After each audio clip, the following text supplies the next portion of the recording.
PTV में anchors की गैर शफाफ भर्तियों का इंकशाफ, ऑडिट रिपोर्ट सामने आ गई। बोर्ड ऑफ डायरेक्टर्स की हिदायत की खिलाफ वर्जी करते हुए तनख्वाहों की अदायगी की निशानदही भी सामने आ गई है। मामला साल 2022-23 की ऑडिट रिपोर्ट में सामने आया।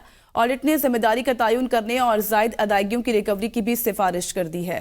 इसी बारे में तफसीलात जानते हैं नुमाइंदा एपीएन न्यूज़ इस्लामाबाद से जावेद शहजाद से। जावेद, क्या मामला है ये?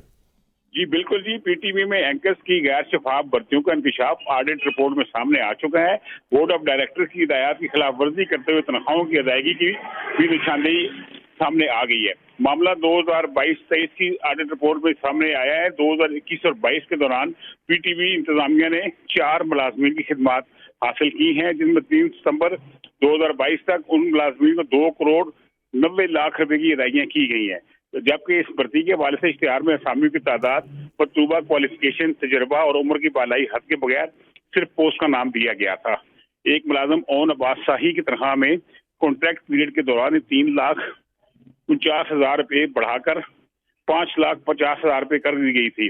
कॉन्ट्रैक्ट पीरियड के दौरान तनख्वाह में 1,56,000 का इजाफा गैर कानूनी था, जिसके हवाले से ऑडिट ऑब्जेक्शन दायर किया गया है।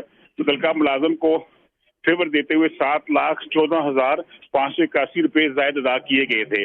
ऑडिट हुकाम की जानिब से कहना है कि मुतल्लिका जिन अफराद को जायद अदायगियां की गई हैं उनसे रिकवरी की जाए और गैर कानूनी तरीके से भर्तियों को तहकीकात भी की जाए और असल हक़ाइक़ सामने लाकर उनके खिलाफ की तहकीकात की जाए और इसकी रिकवरी भी की जाए, ये भी कहा गया है। जावेद शहजाद बता रहे थे, बहुत शुक्रिया।